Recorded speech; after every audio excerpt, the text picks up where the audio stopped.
कानपुर देहात में होने वाले त्रिस्तरीय पंचायत चुनाव से पहले जारी किए गए क्षेत्र पंचायत के आरक्षण में डीपीआरओ पर रुपए लेकर सीटें बदलने का गंभीर आरोप लगा है। हाईकोर्ट ने 2015 के आरक्षण पर चुनाव कराने के लिए राज्य निर्वाचन आयोग पंचायत को निर्देशित किया था। हाईकोर्ट के आदेश के बाद राज्य निर्वाचन आयोग ने यूपी के सभी जनपदों में 2015 की आरक्षण सूची जारी कर चुनाव कराने के लिए निर्देश दिया, जिसके बाद कानपुर देहात में आरक्षण जारी हुआ। लेकिन जनपद के मलासा ब्लॉक में बीडीओ द्वारा जारी की गई आरक्षण सूची को डीपीआरओ ने बदल दिया और अंतिम आरक्षण सूची जारी कर 39 गांवों का आरक्षण बदल दिया। सबसे बड़ी बात यह है कि आखिर आरक्षण सूची जारी करने में डीपीआरओ के साथ जिलाधिकारी, मुख्य विकास अधिकारी, अपर मुख्य अधिकारी, जिला पंचायत सभी के हस्ताक्षर होते हैं। किसी को आरक्षण बदलने की भनक तक नहीं लगी या फिर आरक्षण बदलने में सभी ने सहयोग किया। डीपीआरओ द्वारा आरक्षण सूची बदलकर जारी करने की पुष्टि का मामला संज्ञान में आने के बाद जिलाधिकारी ने 3 लोगों को सस्पेंड कर दिया है। वही डीपीआरओ की भूमिका की जांच के लिए मुख्य विकास अधिकारी को जांच सौंपी है।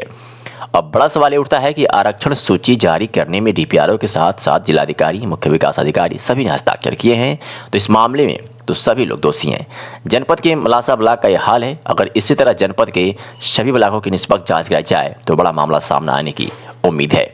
वही ऐसे मामले में मुख्य विकास अधिकारी को जांच कराने का क्या मतलब है? अगर मामले की निष्पक्ष जांच करानी है तो राज्य निर्वाचन से होनी चाहिए और जो भी दोषी पाया जाए उसके खिलाफ कार्रवाई की जानी चाहिए।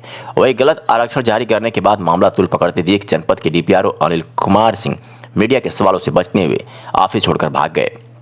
डीपीआरओ ऑफिस में खाली कुर्सी पड़ी है। फिलहाल अब उन लोगों का क्या होगा जो गलत तरीके से अंतिम आरक्षण सूची जारी होने पर क्षेत्र पंचायत के पर्चे खरीद चुके हैं और ब्लॉक में आज भी पर्चे बेचे जा रहे हैं। मलासा ब्लॉक का आरक्षण बदला गया है, आपके द्वारा शिकायत की गई, क्या है पूरा मामला? मलासा ब्लॉक की जो सूची जारी की गई थी जिले स्तर पे, वो अंतिम सूची और अनंतिम सूची दोनों में आपस में बहुत ज़बरदस्त भिन्नता है। जो सूची पहले निकाली गई उसमें ब्लॉक कुछ थे, आरक्षण की स्थिति कुछ दूसरी थी, और जो बाद में अंतिम सूची निकाली गई उसमें स्थिति बदल गई। लगभग 39 सीटें ऐसी पाई गई उसमें मेरे द्वारा छांटी गई, जिसमें आरक्षण में बदलाव एकदम से कर दिया गया बिना किसी आपत्ति को संज्ञान में लिए हुए। और इसके पीछे एक बहुत गहरी साजिश डीपीआरओ द्वारा की गई है। जहाँ तक हमें जानकारी है कि ब्लॉक को किसी तरीके से अनारक्षित करने से बचाने के लिए, मतलब कोई सामान्य व्यक्ति चुनाव न लड़ सके, एकदम उसको बदलाव करके और कम से 50,000 रुपये के लेन देने के सीट में किया गया है। और ये बहुत गंभीर मसला है। इसको मैं शासन स्तर तक मैंने भी शिकायत की है और भविष्य में मैं इसको लेकर हाईकोर्ट में भी एफिडेविट दाखिल करने में विचार कर रहा हूँ।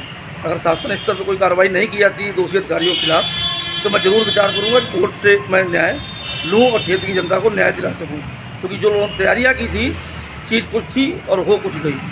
इससे उनके जो है मूल अधिकार का उल्लंघन किया गया, जिससे वो अपने समाज में आगे आकर चुनाव लड़ना चाहते थे, वो वंचित हुए। बहुत गंभीर मसला है। वही डीपीआरओ द्वारा मामला मलासा ब्लॉक के 39 गांवों के आरक्षण सूची बदल कर जारी करने के मामले को शिकायतकर्ता भानु प्रताप सिंह ने यूपी राज्य निर्वाचन आयोग से शिकायत दर्ज कराई है। मैडम, मैं इतना जानना चाहता हूँ कि मान लीजिए जो सूची बनाई गई, ठीक है, तो सूची आपने तो सही बनाई होगी, आखिर उस सूची में अगर चेंज किया गया है तो या तो सूची बनाने वाली गलती है या चेंज करने वाली गलती है। क्या मानती है आप? इतना ही बताइएगा, क्या मानती है इस चीज़ को?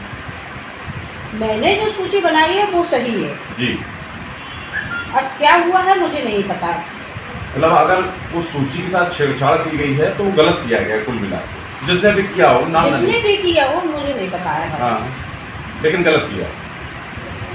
बिल्कुल गलत।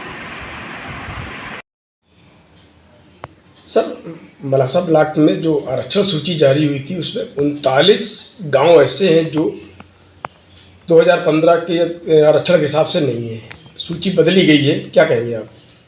देखिए, मलासा ब्लॉक के आरक्षण के अंतिम सूची प्रकाशन में 25 तारीख को प्रकाशन हुआ था। उसके बाद से संज्ञान में आया है कि उनकी सूची में कुछ गड़बड़ियाँ हैं। तत्कालिक रूप से इसकी जांच कराई गई है। प्रारंभिक जांच कराकर जो दोषी लिपिक हैं, दोषी एडीओ पंचायत हैं, उनके सस्पेंशन की कार्रवाई की गई है। एडीपीओ के खिलाफ लिखा गया है। डीपीआरओ की भूमिका की जांच के लिए मुख्य विकास अधिकारी महोदय की अध्यक्षता में जांच समिति का गठन किया गया है। जांच समिति जांच कर रही है इस विषय वस्तु पे। जांच समिति की जो तथ्य अब रखती है उसी आधार पर कार्रवाई की जाएगी।